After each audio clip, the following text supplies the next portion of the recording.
सौंदर्यापासून वादळापर्यंत सामान्य कुक्कुटपालक बांधवांसाठी आपला मित्र उदय लाड घेऊन आला नौका व्हिडिओ पाहणं सर्वांच्या आवडत्या यूट्यूब चॅनल रायझिंग स्टार परभणीवर करतो आता स्वागत। जो चांदीपासून वादळापर्यंत सामान्य कुक्कुटपालक बांधव आहे त्यांच्यासाठी हा सर्वात महत्त्वाचा व्हिडिओ। जो व्हिडिओ आपल्या मनातील सर्वात महत्त्वाच्या यक्ष प्रश्नाची घेऊन आलाय उत्तर। जो यक्ष प्रश्न चांद्यापासून बांध्यापर्यंतच्या सामान्य कुक्कुटपालक बांधवाला सध्या या ठिकाणी सतावत आहे।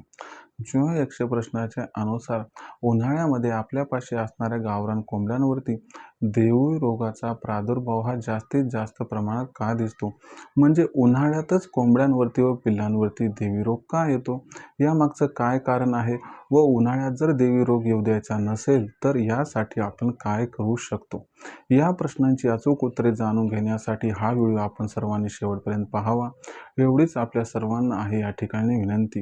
व्हिडिओ शेवटपर्यंत पाहत असताना जिथं व्हिडिओमधील माहिती आपल्याला आवडल्यासारखी वाटेल तिथंच व्हिडिओ लाईक करा।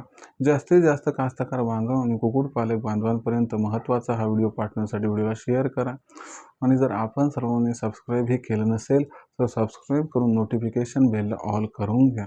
याच्यामुळे येणारा प्रत्येक व्हिडिओ आपल्या सर्वांना या ठिकाणी मिळत राहतो आता सतत। जो चांद्यापासून बांध्यापर्यंतचा सामान्य कुक्कुटपालक बांधव आहे त्यांच्या मनातील हा सर्वात महत्त्वाचा सवाल आहे की उन्हाळ्यातच कोंबड्यांवरती व पिल्लांवरती देवी रोग हा जास्त प्रमाणात का येतो। चला तर मग आजच्या व्हिडिओ समजून घेऊया की उन्हाळ्यातच कोंबड्यांवरती व पिल्लांवरती देवी रोग हा जास्त प्रमाणात का येतो। उन्हाळ्यात कोंबड्यांवरती व पिल्लांवरती देवी रोग येण्यामागचं कारण काय व उन्हाळ्यात कोंबड्यांवरती व पिल्लांवरती देवी रोग येऊच नाही म्हणून काही उपाययोजना आपण करू शकतो का, या सर्व प्रश्नांची उत्तरे आजच्या व्हिडिओत मिळणार आहेत। व्हिडिओ अत्यंत महत्त्वाचा आहे त्यामुळे व्हिडिओ शेवटपर्यंत पहा। मित्रांनो, कुक्कुटपालनाचा विचार केला तर कुक्कुटपालनातील सर्वात घातक जे आजार आहेत त्याच्यामध्ये क्रमांक 1 ला जो आजार येतो तो आहे राणीखेत म्हणजेच मानमोडी मर आणि दुसऱ्या क्रमांकाचा सर्वात घातक आजार म्हणजे देवी रोग, ज्याला आपण हिंदीत माता व त्याचबरोबर इंग्लिशमध्ये फाऊल पॉक्स असं म्हणतो। आता सामान्यतः देवी रोगाची लक्षणं कोणती आहेत बरं।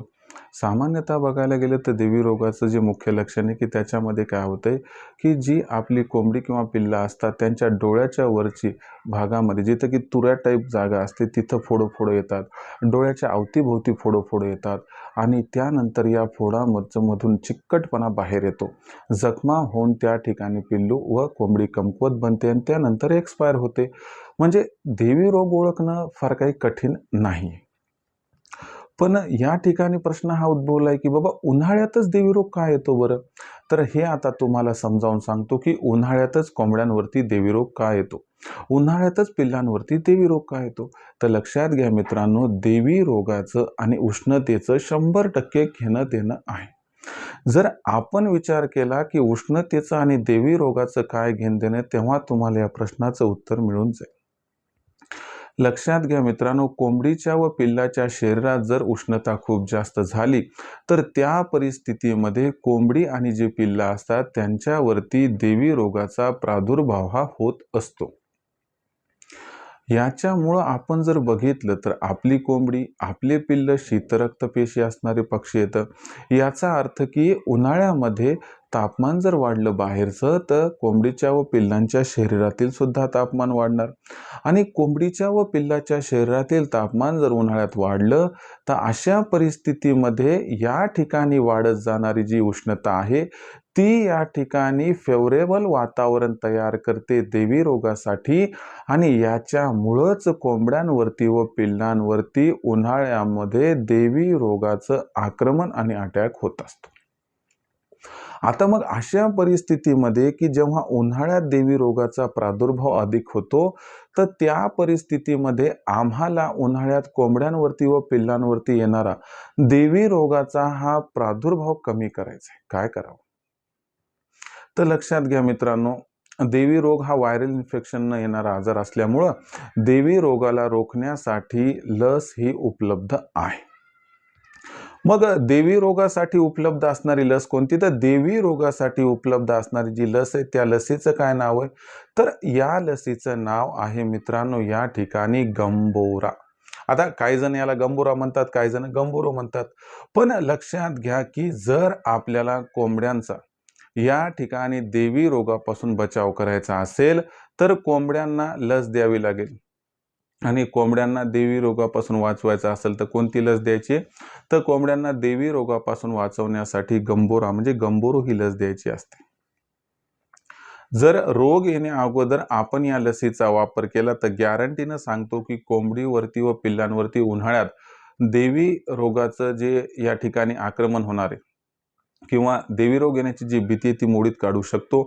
मग आपल्याला ही लस कशा पद्धतीने द्यायची तर तुम्हाला सांगतो, तुम्ही कंटिन्युअस या ठिकाणी 20-20 दिवसाच्या फरकानं लासोटाच्या 2 लसी द्यायच्यात आणि त्याच्यानंतर गंभोराची एक लस व्हायला. म्हणजे दर 2 महिन्याला गंभोराची एक लस जर झाली तर देवी रोगापासून आपल्या कोंबडीची व पिल्लांची बऱ्यापैकी सुटकाही होऊन जाते. मग अशा परिस्थितीमध्ये देवी रोगासाठी गंभोराची लस 2 महिन्यातून एकदा दिली सर, तर गॅरंटीने देवी रोग कमी होतो का? तर तुम्हाला सांगतो जवळपास 90 ते 95% गंभोराचं वॅक्सिनेशन दर 2 महिन्याला एकदा केलं तर तुम्हाला सांगतो कुक्कुटपालनात देवी रोग जो होण्याची शक्यता आहे ती शक्यता जवळपास 0 होऊन जाते. म्हणून न विसरता आपण देवी रोगाला रोखण्यासाठी या ठिकाणी गंभोराचं वॅक्सिनेशन करून घ्यायला हवं. आता काही जण म्हणतात सर देवी रोग आलाय त्या परिस्थितीत काय करावं? देवी रोग येऊ नये म्हणून जो इलाज आहे गंभोराचा तोच इलाज आहे आल्यानंतर सुद्धा. म्हणजे तुम्ही काय करा या ठिकाणी गंभोराचं वॅक्सिन करून घ्या आणि जर खूपच जास्त प्रमाणात मोठ्या कोंबड्यांवरती इफेक्ट असेल तर तुम्ही फाऊल पॉक्सचं इंजेक्शन सुद्धा या ठिकाणी देऊ शकतात. पण सिंपली सांगतो, जर कोंबड्यांवरती उन्हाळा काय कधीच जर देवी रोग येऊ द्यायचा नसेल तर त्या परिस्थितीमध्ये 2 महिन्याला एकदा तुम्ही गंभोराचं वॅक्सिनेशन करा. आणि दुसरी महत्त्वाची गोष्ट की आपल्या कोंबड्यांना जास्तीत जास्त पाणी पिण्यासाठी उद्युक्त करा. म्हणजे पाणी थंड असावं, पाणी थोडंसं चविष्ट गोड असावं. विशिष्ट प्रकारची चव पाण्याला असेल तर आवडीनं कोंबडी व पिल्लं पाणी जास्त पितील, त्यामुळे त्यांच्या शरीरातील तापमान कमी होईल, उष्णता कमी होईल, ज्यामुळे आपोआप देवी रोगापासून आपण त्या ठिकाणी कोंबड्यांना वाचवण्यात यशस्वी होऊन जाऊ. तर उष्णता हे सर्वात महत्त्वाचं कारण आहे की ज्यामुळे देवी रोग हा उन्हाळ्यात कोंबड्यांवरती व पिल्लांवरती येऊ शकतो. जर उन्हाळ्यात येणारा देवी रोग हा रोखायचा असेल तर 2 महिन्याला एकदा गंभोराचं वॅक्सिनेशन करा. उन्हाळ्यात जास्तीत जास्त पाणी कोंबड्यांना या ठिकाणी पाजत चला. घरगुती इलाज जे आहे ते तुम्हाला चलता चलता सांगून देतो. जर तुम्हाला घरगुती इलाजानं देवी रोग बरा करायचा असेल तर काय नाही, आपल्याकडे मेहंदीचा कोन मिळतो बघा, ते प्रेम दिलवण वगैरे ते घेऊन या आणि त्यानंतर काय करा, तो कोन घेऊन जिथं जखम झाली आहे समजा तर तिथं तिला पहिले डेटॉलनं धुवून घ्या आणि त्या जखमेवरती मेहंदीच्या कोनानं अलगद त्या ठिकाणी जी आहे ती मेहंदी रंगून घ्या. म्हणजे ती पूर्ण असणारी जागा टिकआउट करा. असं 3-4 दिवस सकाळी 10-11ला करायचं, 5-6ला कोमट पाण्याने धुवून टाकायचं. बस एवढं केलं तर तुमची कोंबडी देवी रोगातून 100% मुक्त होऊन जाते. नाही तर दुसरा उपाय बघा की मनुका कोंबड्यांना जास्तीत जास्त खाऊ घाला, ज्यामुळे कोंबड्या शरीरातील उष्णता आणखीन वाढेल व सगळी उष्णता 4-8 दिवसात बाहेर निघून जाईल. यामुळे सुद्धा देवी रोगाला आपण संपुष्टात आणू शकतो. पण दुर्घटना से देर भली असं आपण म्हणतो. आणि दुसरी गोष्ट, तहान लागल्यावर विहीर खोदण्यात मजा नाही. त्यानुसार गंभोराचं वॅक्सिनेशन 2 महिन्यातून एकदा करा, ज्यामुळे सर्व समस्येतून आपली सुटका होऊन जाईल. तर मित्रांनो, ही होती तुमच्यासाठी अत्यंत महत्त्वाची माहिती की उन्हाळ्यात देवी रोग का येतो, त्याला कशा पद्धतीने आपण रोखू शकतो. मित्रांनो, ही माहिती आपणास कशी वाटली कमेंट सेक्शनमध्ये लिहून कळवा. काही समस्या असतील तर पाठवत चला, येणाऱ्या व्हिडिओच्या माध्यमातून देईल सोल्युशन. पण आपल्या सर्वांसाठी एक सर्वात महत्त्वाची या ठिकाणी असणारी उद्घोषणा आहे की आपलं नशीब पालटणारे ऑनलाईन ट्रेनिंग मी घेऊन आलो, ज्यात उत्पादनापासून विक्रीपर्यंत सखोल मार्गदर्शन आपणास मिळेल. आणि प्रामुख्याने हे मार्गदर्शन दर रविवारी संध्याकाळी 7:30 वाजता असेल, ज्यात मी स्वतः पहिल्यांदा लेक्चर देतो, त्यानंतर पुढच्या आठवड्यात वातावरण कसं राहणार याबद्दल माहिती देणार वेदर बुलेटिन व त्यामुळे कोंबड्यांवरती पिल्लांवरती काय परिणाम होणार, त्यापासून त्यांचा कसा करायचा बचाव. आणि सरते शेवटी तुमच्या मनात जी काही प्रश्न निर्माण झाले त्या सर्व प्रश्नांची लाईव्ह उत्तर मी देत असतो. इतर दिवशी काही प्रश्न निर्माण झाले तर त्यांचे उत्तर प्राप्त करण्यासाठी तुम्ही दुपारी 3 ते 8च्या दरम्यान लखन सरांना संपर्क साधू शकतात. त्यांचा नंबर 8421826262. आता बरेच कुक्कुटपालक बांधव म्हणतात की आम्हाला सरांच्या ट्रेनिंगला जॉईन व्हायचे. तर माझ्या ट्रेनिंगला ज्यांना जॉईन व्हायचे त्यांनी काय करायचे, तर काहीच नाही करायचं. लखन सरांना फोन करा. 8421826262 नंबर कॉल केला, लखन सर फोन उचलतील. त्यांना सांगा आम्हाला उदय सरांच्या ऑनलाईन ट्रेनिंग प्रोग्राममध्ये सामील व्हायचे. मग लखन सर तुम्हाला काय म्हणतील, व्हॉट्सअप नंबर 84 21 82 62 तुमचं नाव, पूर्ण पत्ता, 6 अंकाचा पिनकोड, नाही तर आधार कार्डचा मागचा पुढचा फोटो पाठवा. बस एवढी माहिती पाठवली की मग लखन सर काय करतील, माझा फोनपे गुगल पे नंबर जो 82 65 088 460 म्हणजे 8265088460 हा नंबर पाठवतील. बस यावर 500 रुपये पाठवून स्क्रीनशॉट पाठवा. एवढं केल्याने अवघ्या 500 रुपयाच्या मासिक शुल्कावरती उत्पादनापासून विक्रीपर्यंत सखोल मार्गदर्शन हे आपणास मिळेल, ज्यामुळे लाखोंचा निव्वळ नफा कमावण्याचा मनसुबा होऊन जाईल परिपूर्ण. त्यामुळे खऱ्या अर्थानं कुक्कुटपालनातून लाखोंचा निव्वळ नफा कमवायचा असेल तर आजच रायझिंग स्टार परभणीच्या ऑनलाईन ट्रेनिंग प्रोग्राममध्ये सामील व्हा. यासाठी एकदा कॉल करा 84 21 82 62 62 या क्रमांकावरती. तुम्ही जर या ट्रेनिंगमध्ये सामील झालात तर खाद्य खर्च 80% कमी होईल, शेडचा खर्च 70% कमी होईल आणि कोंबडीवर आजार येण्याचं प्रमाण बऱ्यापैकी कमी होईल. कारण लसीकरण कधी कसं करायचं आम्ही हे सांगतो आणि आजार आला तर तात्काळ काय इलाज करायचा हेही समजावून सांगतो, ज्यामुळे कोंबडीचा मृत्यूदर कमी होतो.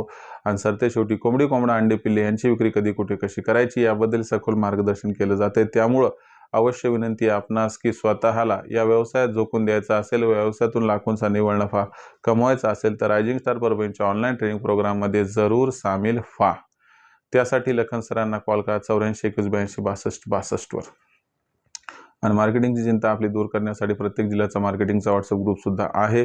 आपल्या जिल्ह्याच्या मार्केटिंगच्या व्हॉट्सअप ग्रुपमध्ये मोफत सामील व्हायचं असेल तर 84 21 82 62 62 या लखन सरांच्या व्हॉट्सअप नंबरवरती आपले डिटेल्स पाठवा, ज्यामध्ये आपलं नाव, पूर्ण पत्ता, 6 अंकाचा पिनकोड अथवा आधार कार्डचा मागचा पुढचा फोटो पाठवा. एवढी माहिती पाठवा की तुम्हाला तुमच्या जिल्ह्याच्या मार्केटिंगच्या व्हॉट्सअप ग्रुपमध्ये मोफत सामील करून घेतल्या जाईल.